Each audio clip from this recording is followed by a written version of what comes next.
un monstruo, mitad hombre, mitad toro. Encerrado en un laberinto gigante, espera para devorar su próxima ración de carne humana. Este es el extraño mito del Minotauro. Un ser iracundo, bestial y deforme. Es un símbolo eterno de la bestia que todos tenemos por dentro. Pero el relato es una ventana a una cruda realidad. Un mundo real de sacrificios humanos, bestialismo, guerras y las ruinas de un laberinto. Este es el mito del Minotauro. Y la realidad detrás de él.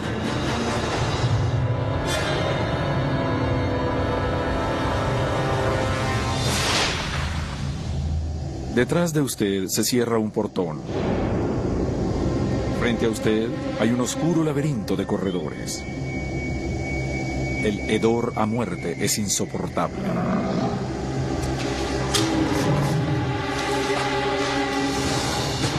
Está atrapado en el laberinto del Minotauro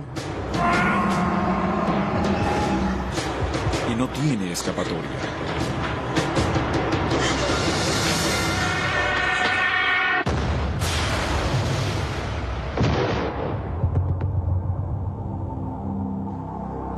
El relato del Minotauro era una historia de terror para los antiguos griegos. El laberinto era una recámara de la muerte. La gente que encerraban ahí sabía que su destino era que los devorara una horrenda bestia antropófaga.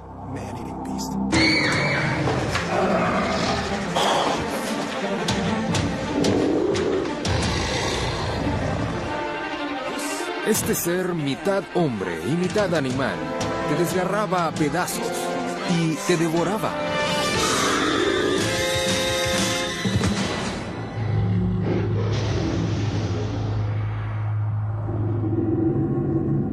El Minotauro es el hijo mutante de una mujer y un toro. Tiene el cuerpo de un hombre muy fuerte y poderoso. Y una cabeza de toro con cuernos. Él es mitad bestia, una bestia hambrienta y voraz que mata a la gente y luego se come su carne. Y es mitad humano, por lo cual es un poco vulnerable. Su humanidad está atrapada en el interior de su bestialidad.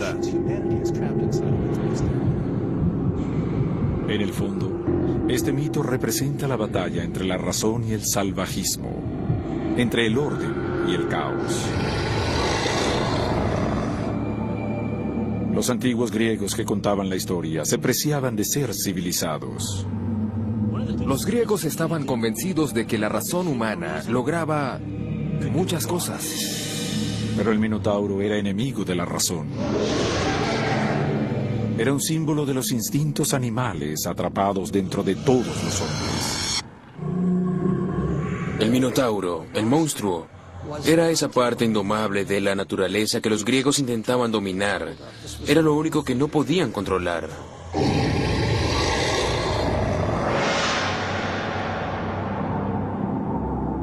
Según el mito, aquí es donde vive el Minotauro, en la isla de Creta. En la época en que se desarrolla el relato, Creta dominaba al mundo griego justo como el Minotauro dominaba el laberinto. A finales de la Edad del Bronce, Creta era la potencia más importante en esa parte del Mediterráneo. Lugares como Atenas y Esparta, que luego en el período clásico se convertirían en las potencias más importantes, aún eran muy débiles. De hecho, tenían que pagarle tributo a Creta porque era el estado más fuerte de la región. En el mito, al Minotauro lo crean para castigar a Minos, el rey de Creta, cuando intentó burlarse de un dios. Cada año el rey Minos debía sacrificar su toro más hermoso como ofrenda al dios del mar, Poseidón. Pero cierto año nació de su ganado un ternero tan hermoso y perfecto que Minos no quiso matarlo y sacrificó a un toro inferior sin saber que Poseidón lo observaba. Siempre que se pasaban de listos con los dioses, perdían. Cuando Poseidón vio esto, dijo, ¿te gusta mucho el toro? Pues haré que le guste a tu esposa. ¿Qué hizo que su mujer sintiera lujuria por el toro? La esposa de Minos, Pasífae, se enamora del toro. Me parece que el deseo de Pasífae por el toro simboliza una lujuria animal. Nosotros nos consideramos seres racionales, pero sabemos que a una parte nuestra la maneja un puro deseo animal.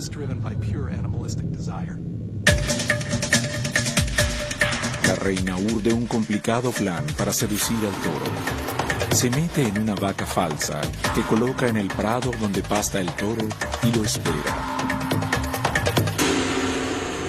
Este mito es muy extraño, porque Pasífae realiza un acto de bestialismo, pues enamorada de este toro, quiere tener coito con él. A los griegos y los romanos parecía preocuparles cuál era la conducta sexual aceptable, y tener coito con animales era uno de esos tabúes que explotaron ricamente en su mitología. En la vida real, los romanos usaron el Coliseo para recrear estas escenas de bestialismo de los antiguos mitos. Ellos hacían copular a esclavas con toros para entretenerse.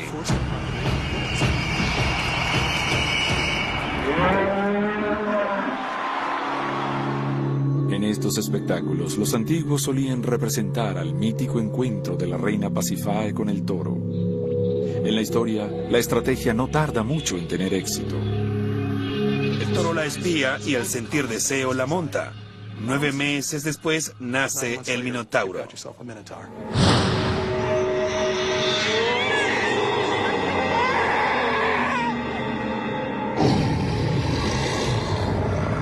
El nacimiento de monstruos se suele asociar a actos pecaminosos u otra clase de malas acciones. Y aquí es por ambas cosas. El niño nació monstruoso y deformado porque Minos irrespetó el pacto y porque Pasífae se entregó a un deseo contra natura. Nace una criatura, mitad humano, mitad toro, destinada a ser un horror. Lo conocemos como un monstruo, pero este parecía ser a la vez víctima de su destino. Y es por eso que tengo emociones encontradas hacia el Minotauro. El Minotauro tiene un nombre raro. No es hijo de Minos, pero la primera parte de su nombre viene de ahí. Y la segunda, Tauros, significa toro en griego. Así que Minotauro significa el toro de Minos. Para los antiguos, este híbrido de hombre con toro era un concepto poderoso y terrorífico. Los toros tenían un lugar importante en la civilización griega. Eran incluso adorados como dioses. Por todo el este del Mediterráneo se hacían muchos sacrificios y rituales para rendir culto al toro. El toro representa la fuerza y la virilidad masculinas. Y eso era el toro en el sentido religioso, un ícono que representaba la potencia, la fertilidad masculina y mucha fuerza y poder. La idea del poder del toro penetró hasta la era judeo-cristiana, y hay cuadros de la Natividad donde se ve al toro exhalando su fuerza vital sobre el niño Jesús.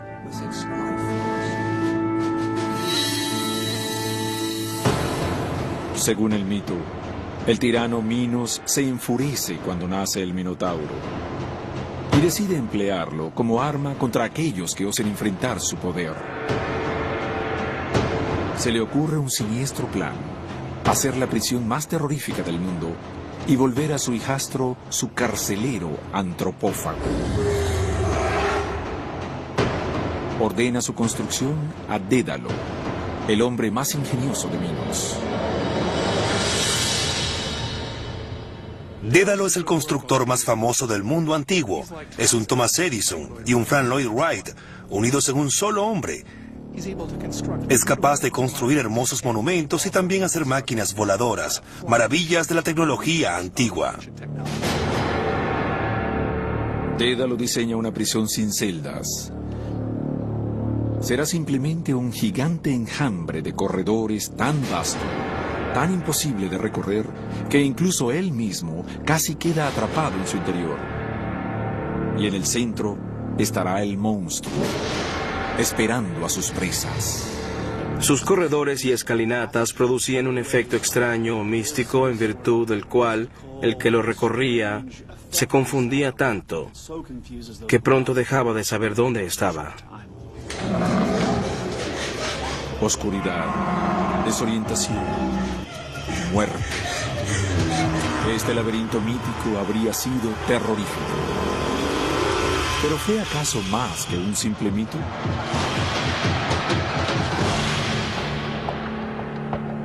En la isla de Creta hay unas ruinas subterráneas de un laberinto con un tenebroso parecido al del Minotauro. Es la caverna de Mesara. Es una cantera subterránea donde, según la tradición local, pudo haberse originado el mito. Son más de 4 kilómetros de retorcidos corredores sin ningún orden. De hecho, casi todas las personas que se atreven a entrar tienen un cable para asegurarse de que no se perderán. Esa misma táctica demostrará ser crucial para las víctimas del Minotauro más adelante en el relato. En las paredes hay marcas de cinceladas que prueban que éstas fueron hechas con herramientas antiguas. Durante siglos, los exploradores de este lugar han estado convencidos de haber hallado el hogar del Minotauro. Muchos dejaron señales de su visita.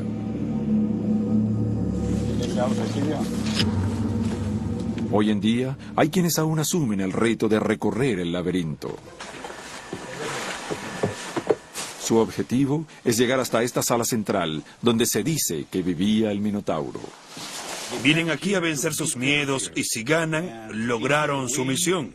Escriben sus nombres y salen felices. Sería muy bueno que este fuera el laberinto. Todos quieren saber de dónde provino la idea. Y cuando uno ve cavernas como esta, se imagina que la gente tiene que haber pensado enseguida que era aquí donde vivía el Minotauro. Un laberinto antiguo construido en la misma isla donde se decía que ocurría el mito. Es el candidato perfecto para ser el hogar del Minotauro en todos los sentidos, menos uno. Casi todos los expertos dicen que el mito es más antiguo. Se cavó muy tardíamente, en el período grecorromano, y hay muchos registros de visitas al lugar en esa época. Pero el mito del laberinto y el Minotauro ya existía desde mucho antes. Si Mesara no fue el lugar que inspiró el mito del laberinto, ¿qué lo inspiró? La búsqueda de pistas nos conduce al mito.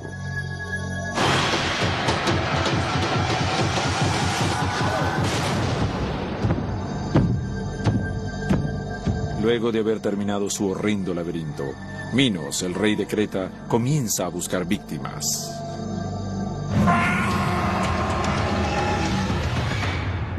Es hora de alimentar al Minotauro.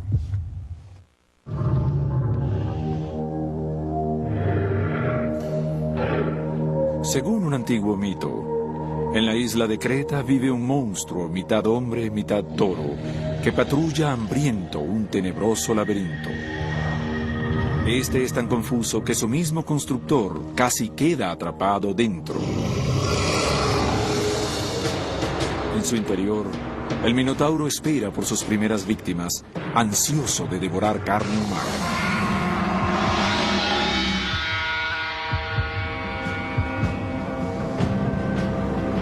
Mientras tanto, a 320 kilómetros al norte, en la pequeña ciudad-estado de Atenas, atletas de todo el Mediterráneo se reúnen para competir en varios retos deportivos en un evento precursor de los Juegos Olímpicos. Entre los competidores está Androgeo, hijo del rey Minos y medio hermano del Minotauro. El hijo de Minos, Androgeo, ganó todos los juegos, carreras, lanzamientos, cantos. Era una estrella. Y eso molestó tanto a algunos jóvenes atenienses que estos, luego de embriagarse, lo asesinaron.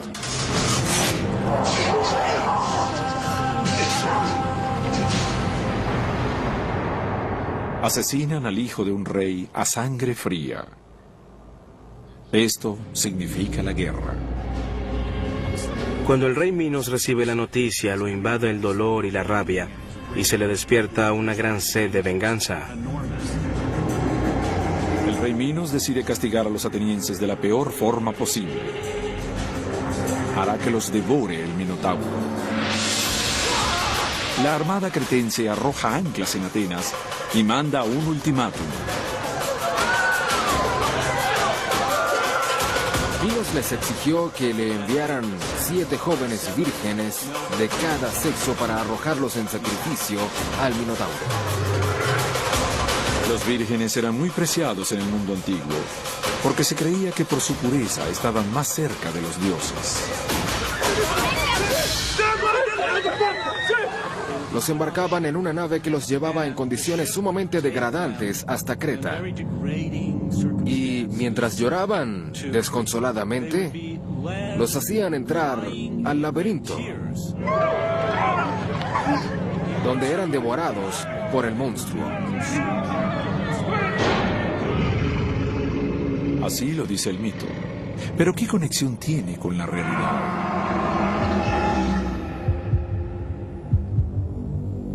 Aquí, el relato simboliza un conflicto bélico que realmente ocurrió.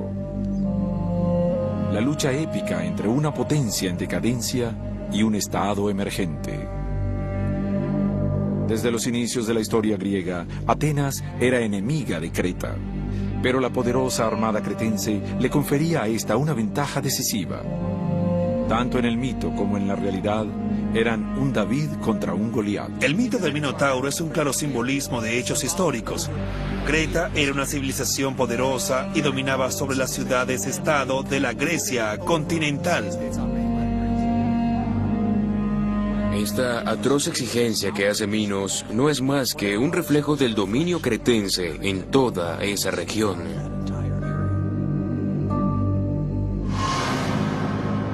Los atenienses contaban el relato del Minotauro como propaganda política. La fiera representaba la tiranía de Creta. El laberinto simbolizaba su poder inexorable. Las víctimas, el sufrimiento de Atenas. La intención del relato era mostrar a los cretenses como malignos salvajes, y dio resultado.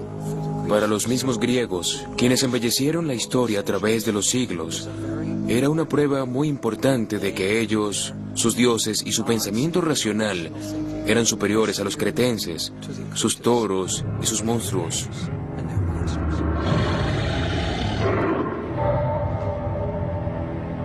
En el mito, obligan a Atenas a enviar víctimas para el sacrificio cada 9 años, o deben enfrentar una guerra total con Creta. ¿Pero por qué cada 9 años? Por los registros que tenemos, ellos parecen haber comprendido el desplazamiento que hace la Luna por varias constelaciones en un periodo de 9 años. Y quizás esa sea la base del periodo entre los sacrificios. Siempre que hay luna llena durante el equinoccio, es hora de enviar nuevas víctimas a la bestia.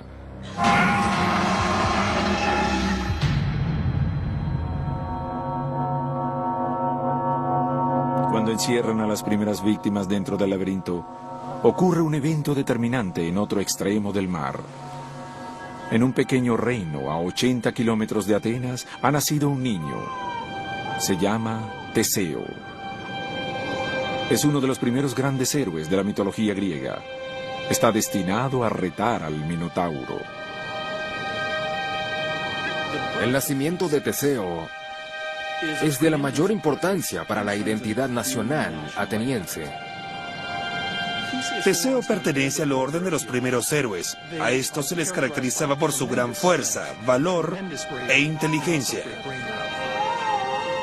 Teseo es hijo de una bella princesa griega, y no de uno, sino de 2 padres poderosos. La noche en que fue concebido, su madre tuvo relaciones sexuales con Egeo, rey de Atenas, y Poseidón, dios del mar. Lo que suele ocurrir es que la madre se acuesta con el padre humano y con el padre divino el mismo día, para que a la criatura la engendren 2 padres a la vez. Esa doble paternidad le permite heredar el trono de Egeo y otras cosas, como recibir favores especiales de Poseidón. Ser hijo de dos padres era una trama usual en los mitos antiguos y algo que los verdaderos reyes solían adjudicarse. Quizá uno de los casos más conocidos es el de Alejandro Magno, quien se preciaba de tener un poco de sangre divina. Más adelante, en el período romano, sus emperadores, comenzando con Augusto, afirmaban que se convertían en dioses. Te confiere autoridad el poder decir, soy el hijo de un dios.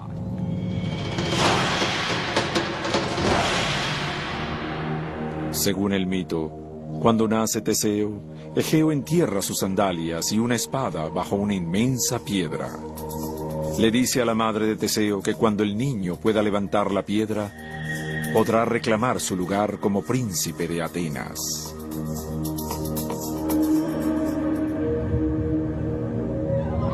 Nueve años después, Creta vuelve a exigir el envío de 7 víctimas de cada sexo como tributo para que mueran en el laberinto del Minotauro. El reino necesita un héroe.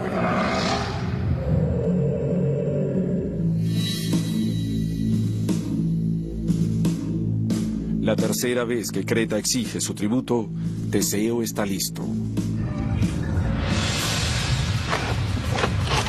Ya tiene fuerza para levantar la piedra bajo la cual están la espada y las sandalias de su padre. Jura que entrará al laberinto, combatirá al Minotauro y liberará a Atenas de la tiranía de Creta. Es el clásico enfrentamiento entre un monstruo y un héroe. Y nuevas evidencias revelan su relación con impactantes hechos reales. La ciudad de Atenas está de luto. Tienen que volver a enviar víctimas para el Minotauro. Son los inocentes que exige el rey Minos, el tirano de Creta. Los escogidos están seguros de que morirán, pero uno de ellos jura retar al destino. El príncipe de Atenas, Teseo, está impaciente por demostrar su valor y liberar su reino. Un héroe debe realizar hazañas para merecer su estatus. Así que él debe lograr algo grande. Y eso será acabar con la sumisión de Atenas hacia el rey Minos y evitar que ésta envíe más jóvenes al Minotauro.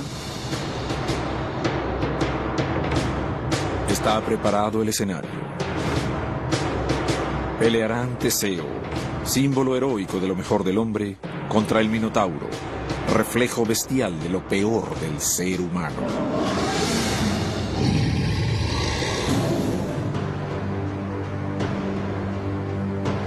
Antes de partir a Creta, Teseo recibe de su padre una orden importante.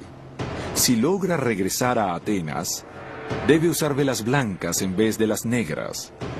Así el rey sabrá que su hijo está a salvo cuando la nave aparezca en el horizonte.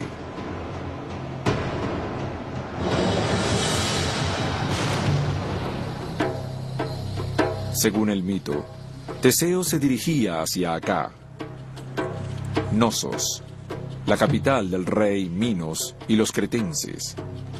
Los antiguos griegos creían que aquí vivía el Minotauro, un escenario de horribles crímenes contra la humanidad. Actualmente sigue habiendo pistas sobre la realidad detrás del mito en estas ruinas. Durante el apogeo del poderío cretense, entre 1700 y 1450 a.C., aquí vivían 100.000 personas. En el centro de la ciudad había un enorme e intrincado palacio. De hecho, para algunos eruditos, esta es la fuente de inspiración del laberinto. Tiene que haber sido muy difícil para cualquiera llegar hasta algún punto de ese inmenso palacio, que tenía como 1000 habitaciones y 5 pisos en algunas partes. Tenía muchos corredores, pero no tenía salones. Estos conectaban las pequeñas alcobas, así que uno podía ir directamente a ningún punto. Pienso que cuando los griegos lo vieron por primera vez, no le encontraron la lógica. Y que de ahí nació la noción del laberinto. Debe haberles parecido solo un conjunto de oscuros corredores dignos de una mazmorra que violaban su sentido de la simetría, la cual era apreciada en esos tiempos. Recientes excavaciones dentro del palacio solo han reforzado la conexión con el mito del Minotauro. Por todo el lugar hay señales de la adoración al toro. Un fresco hallado en el palacio hasta muestra a una joven combatiendo con un toro. Es una escena que parece casi extraída directamente del mito. El fresco en el palacio de Knossos muestra a un joven desnudo dando un salto acrobático sobre un toro con grandes cuernos que parecen vestirlo.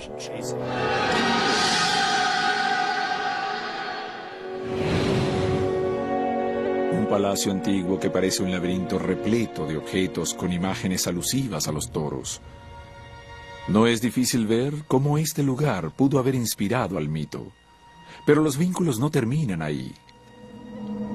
Los arqueólogos han desenterrado otras evidencias que sugieren que realmente sí existió un rey Minos. Este salón real, con su trono aún intacto, es el más antiguo que se ha encontrado en Europa y data de hace 3.500 años. También se encontró una inscripción en una lengua antigua que quizás mencione el nombre de este rey. En los archivos del templo de Creta había tablillas de piedra, las cuales tenían talladas palabras que parecían ser el nombre del rey Minos. Una era Minuté y otra era Gi-nu-roya, que podría significar Minos el rey, ya que Roya es el título de la realeza. Estas son evidencias de que pudo haber existido un rey Minos.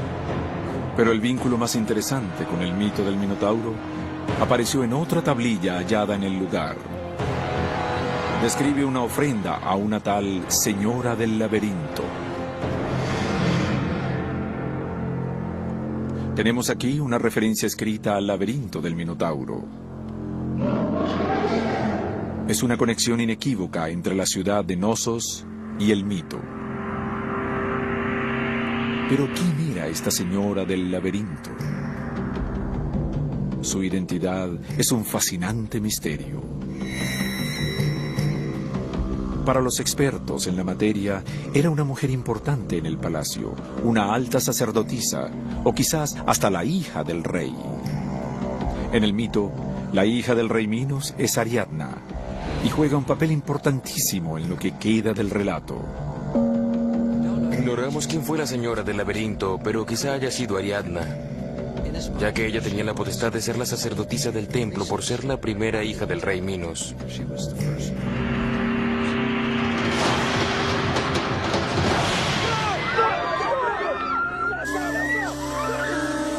Desde que Teseo arriba a Creta para ser sacrificado, la princesa Ariadna se siente atraída hacia él.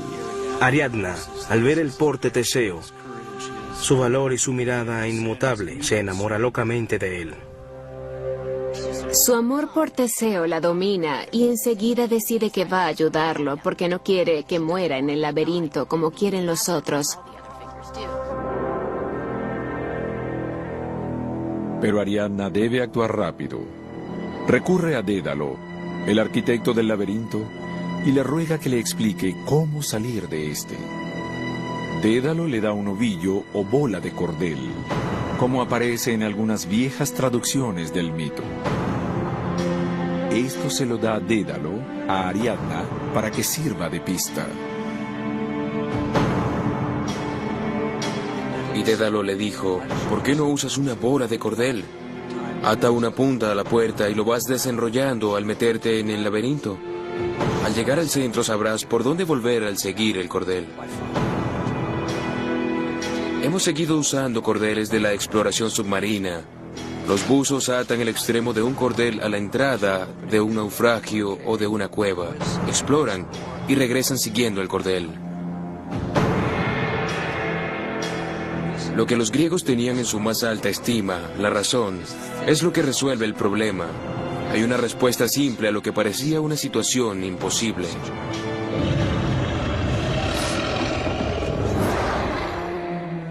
Ariadna visita secretamente la celda de Teseo y le ofrece su pista con una condición. Si sobrevive, deberá casarse con ella. Cuando Teseo ve a Ariadna, está atrapado.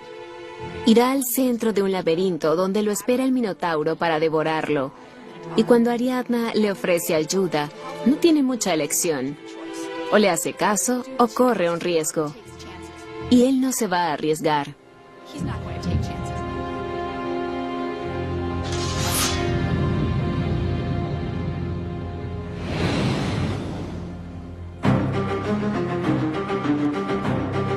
A la mañana siguiente, encierran a 14 víctimas dentro del laberinto. Son perfectos corderos para el sacrificio.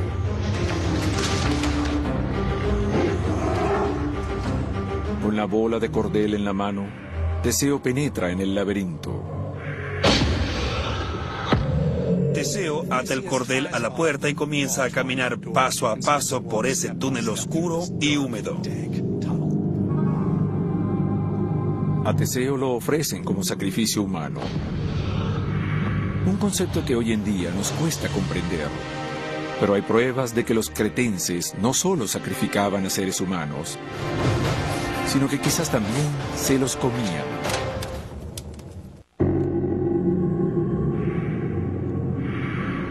Teseo, príncipe de Atenas, conduce a las otras víctimas cada vez más adentro del laberinto, decidido a enfrentar al Minotauro cara a cara. Extiende una bola de cordel para saber por dónde regresar a la entrada. Los rugidos del Minotauro se oyen cada vez más fuertes. Teseo está decidido, pero los que están atrapados con él comienzan a separarse. Es fácil imaginar lo aterrados que estaban las víctimas mientras caminaban por el laberinto. Imaginen estar en ese lugar oscuro y vagar por él sin poder ver nada. Ellos sabían que en alguna parte del laberinto estaba esa horrenda criatura antropófaga que los devoraría.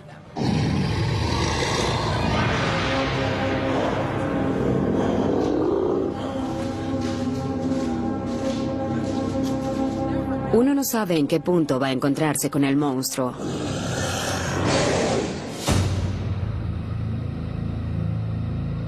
Más adentro en el laberinto, el Minotauro se agita. Oye los gritos de víctimas aterradas que se dirigen hacia él. Y se prepara para su nuevo festín de carne.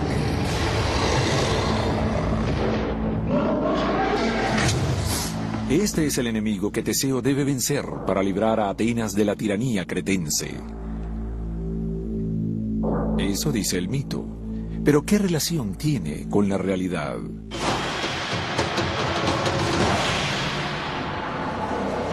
Las tensiones entre Creta y Atenas durante la Edad de Bronce están bien documentadas. ¿Pero acaso los cretenses eran tan salvajes como lo sugiere el mito? En las excavaciones en el palacio de Nosos se han encontrado posibles pruebas de que hay algo de cierto detrás del mito. Hay inscripciones que algunos han interpretado como ofrendas hechas a los dioses. Ofrendas humanas. Hay registros que muestran que se ofrecieron una esclava y 10 esclavos. Matan personas verdaderas en un sacrificio ritual, tal como matan a las víctimas del Minotauro en el mito. Eso sugiere que en Creta se practicaban sacrificios humanos. Pero la evidencia no solo se encuentra en los textos grabados. También hay huesos con señales de que practicaban asesinatos a sangre fría. En 1979 se desenterraron más de 300 osamintas en Nosos, Increíblemente, todas eran de niños.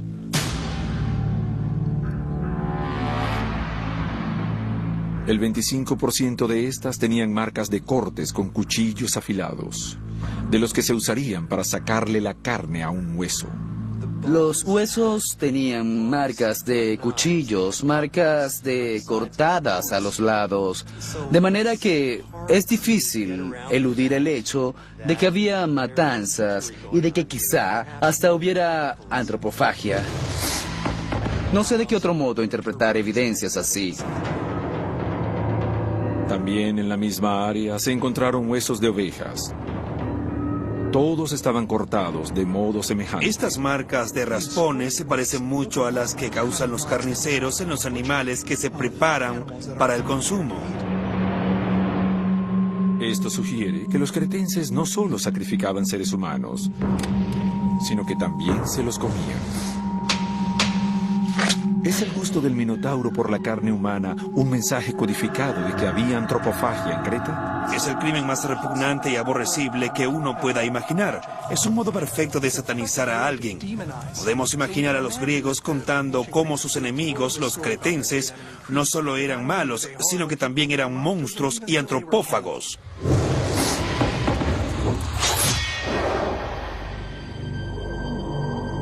El mito continúa. La oscuridad envuelve los corredores del laberinto.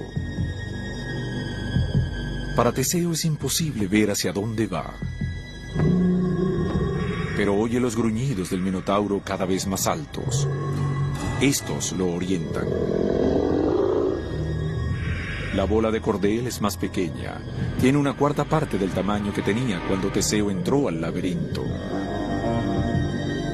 La bestia está cerca. El joven huele la fetidez de la sangre en las paredes, ve los huesos de las víctimas y al doblar por un rincón, ve entonces un ser enorme dormido.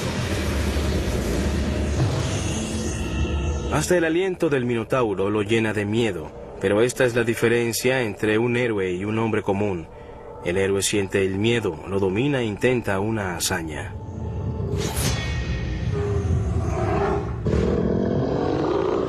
Teseo embosca a la bestia y la sorprende medio dormida. Teseo se acerca, el Minotauro asustado salta y ataca. El hacha del Minotauro choca contra la espada de Teseo. Los destinos de Atenas y de Creta están en la balanza.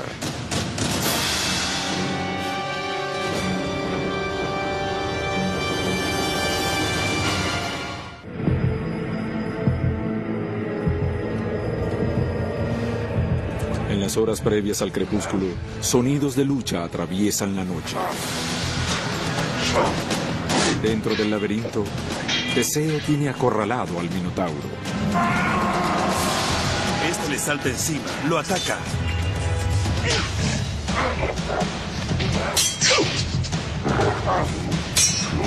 Antes de que el Minotauro supiera que lo atacó, ya Teseo tenía la ventaja. El Minotauro lucha y jadea.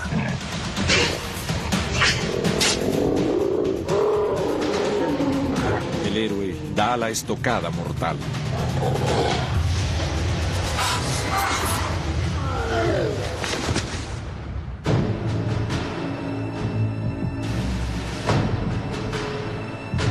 El Minotauro, ese ser torturado y atrapado, está muerto. Teseo, hijo de Poseidón y príncipe de Atenas, acabó con la maldición del rey Minos.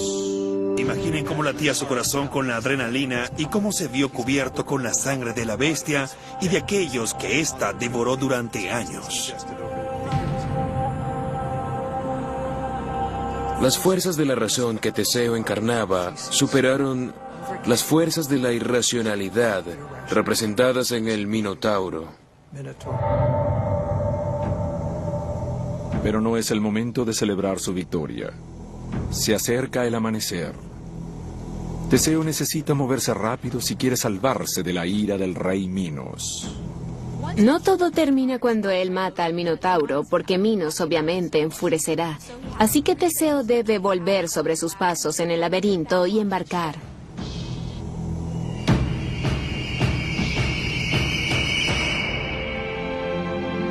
Sigue el cordel y conduce a los jóvenes sobrevivientes fuera del laberinto. Imagino la alegría dibujada en los rostros de los jóvenes cuando vieron que su destino sería otro, ya que el héroe lo había cambiado con su hazaña.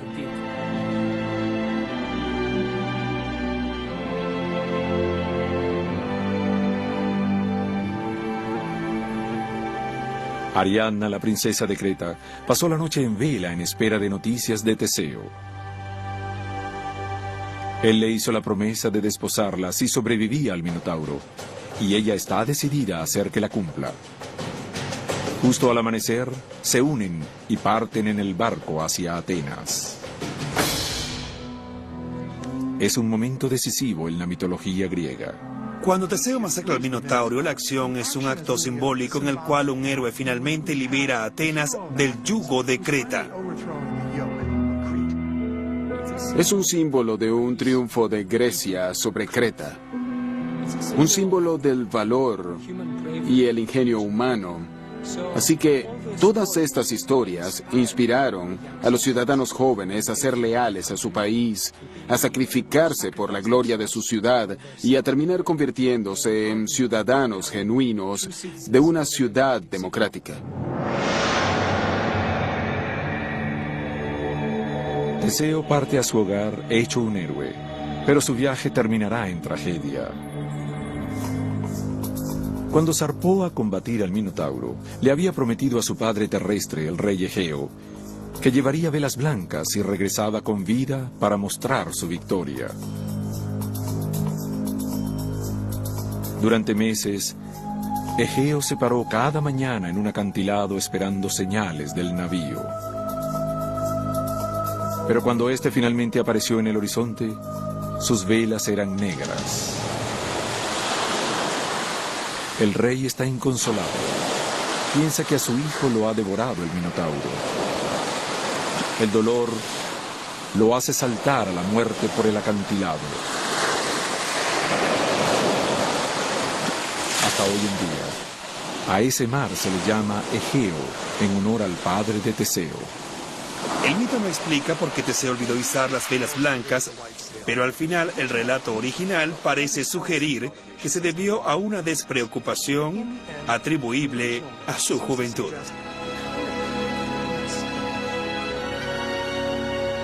Es la explicación más fácil. Estaba emocionado por su triunfo, iba de vuelta a su hogar y simplemente lo olvidó. La muerte abrupta de Egeo produce un gran cambio en la línea del relato. Teseo desembarca no solo como liberador de Atenas, sino como su nuevo rey. Uno que, según el mito, convertirá su reino insignificante en una superpotencia en la región. En el mito se le atribuye directamente a Teseo el comienzo del poderío de Atenas. De hecho, el relato parece ser escrito en parte para demostrar esto. Al adoptar a Teseo como su héroe fundador, los atenienses declaraban que el largo dominio de Creta había acabado y que ahora había un nuevo estado fuerte, Atenas.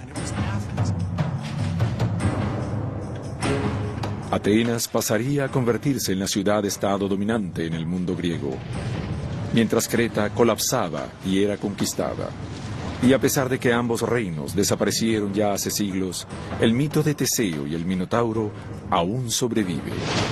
Y como todo buen mito, revela aspectos de la naturaleza humana que hoy en día siguen siendo tan relevantes como lo fueron hace 3 milenios. Al relato del Minotauro podemos hacerle muchas lecturas.